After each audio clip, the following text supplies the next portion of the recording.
Bonjour, ici Justin pour actualité-dvd.com et aujourd'hui je vais vous parler du film Ennemi rapproché, version française de There Be Dragons, en format Blu-ray. Réalisé par Roland Joffe, le film est en vedette Wes Bentley, Charlie Cox, Doug Ray Scott, Olga Kurilenko et Rodrigo Santoro. Distribué par VVS Film, le Blu-ray est disponible en magasin depuis le 29 mai 2012.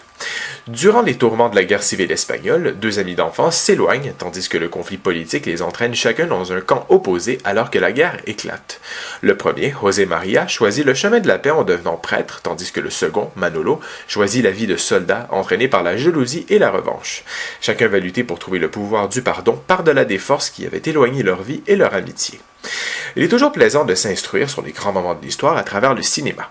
Et contrairement aux guerres les plus portées à l'écran, comme la Première et la Seconde Guerre mondiale, la guerre civile espagnole, qui se déroula de 1936 à 1939, a fait l'objet de peu d'adaptations cinématographiques, à l'exception de Belle Époque ou encore Le Labyrinthe de Pan, qui sont parmi les plus connus.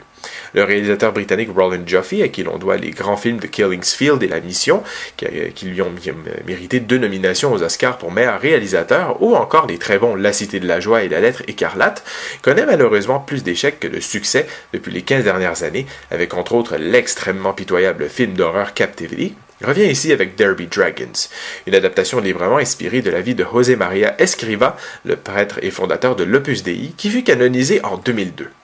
Les sujets abordés dans There Be Dragons sont sans contredit très intéressants et méritent amplement d'être portés à l'écran, et si l'on regarde les meilleurs films du réalisateur, il est tout à fait possible de croire qu'il est un excellent candidat pour relever le défi. En effet, le film satisfait en majeure partie dans sa forme. Malgré un budget restreint d'à peine plus de 30 millions de dollars, le film bénéficie d'une très bonne valeur de production, notamment au niveau de la musique à saveur épique, des effets spéciaux et des décors, qui se reflètent également dans sa mise en scène efficace, soignée, parfois même impressionnante et théâtrale, qui donne l'opportunité à la distribution de laisser libre cours à leurs émotions. En effet, l'entièreté des membres de la distribution livrent de très bonnes performances, en faisant beaucoup avec peu, car ironiquement et malheureusement, les personnages sont vides, jamais vraiment déterminés, et nous en apprennent très peu sur leurs intentions. Le même problème se retrouve au niveau du scénario, écrit par le réalisateur Roland Joffe lui-même. Tout d'abord, je serais une mauvaise foi si je ne mentionnais pas que la durée du film de 106 minutes dans son produit final, tel que présenté sur ce Blu-ray, semble avoir été fortement coupée comparativement à celle présentée lors de sa sortie en salle et à celle trouvée sur le Blu-ray américain, qui dure 122 minutes. Certains pourraient sans doute dire qu'une différence de 16 petites minutes ne peut affecter la qualité d'un film. Mais malheureusement, ce n'est pas le cas ici avec There Be Dragons, car dû à cette coupure non expliquée, le film souffre de plusieurs manques au niveau du scénario et du développement des personnages, qui nuit énormément à l'appréciation du film. Ce qui m'a à première vue frappé concernant le manque de certains éléments clés du film, c'est tout d'abord l'absence de certains acteurs et actrices annoncés au dos de la pochette. L'actrice Geraldine Chaplin n'apparaît que dans une seule scène, celle où elle est assise à bord d'une calèche et se met à hurler de peur d'avoir un accident. Et le grand acteur britannique Derek Jacobi n'apparaît que dans une courte scène dans laquelle il reçoit l'extrême onction donnée par le personnage de José María. Est-ce qu'un acteur et une actrice de la trempe de ceux-ci ne se contenteraient que de brèves apparitions? J'en doute. Donc voilà un autre signe que plusieurs scènes avec chacun de ces deux interprètes qui en dévoilent sans doute davantage sur l'histoire et ses personnages ont été coupés au montage final qui apparaît sur ce Blu-ray.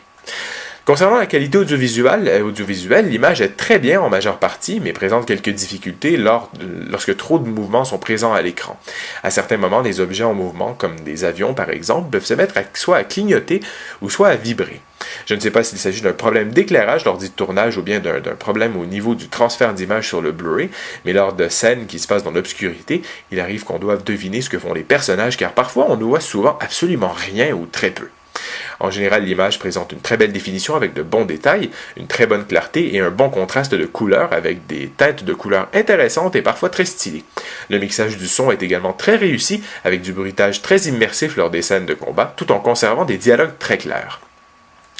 Du côté technique, des pistes sonores en anglais et français Dolby True HD 5.1 sont disponibles avec des sous-titres en anglais seulement. L'image est présentée en format panoramique 2.40.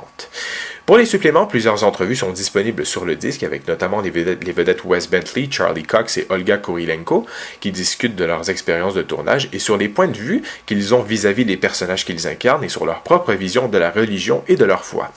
Malheureusement, ces trois interprètes offrent parfois des commentaires sur certaines scènes ou des réflexions sur leurs personnages que l'on peut associer à des moments du film car ceux-ci ont été coupés. Le réalisateur Roland Joffe discute également des nombreuses raisons pour lesquelles il a choisi de faire ce film et présente des idées très profondes concernant l'histoire et les personnages. Une mini-featurette de 2 minutes et demie est également disponible sur le disque. Aucun sous-titres ne sont offerts lors des suppléments. Une œuvre incomplète qui a parfois même des longueurs au niveau du rythme du récit, There Be Dragons est un film qui traite des sujets tels que la trahison, le pardon, l'amour impossible, l'amitié et la foi, mais qui selon moi aurait pu offrir beaucoup plus. L'histoire pourtant passionnante de Saint José María et de la guerre civile espagnole ne sont traitées qu'en surface et mériteraient d'être abordées avec beaucoup plus de profondeur. La version intégrale du film, qui offre sans doute davantage sur le sujet, ne semble pas être disponible chez nous pour le moment. There Be Dragons est sans aucun doute le meilleur film de son réalisateur depuis bien des années, mais l'histoire que le film retrace n'est pas aussi émouvante et ne fait pas autant réfléchir qu'elle aurait dû. C'était Justin, je vous remercie et bon visionnement!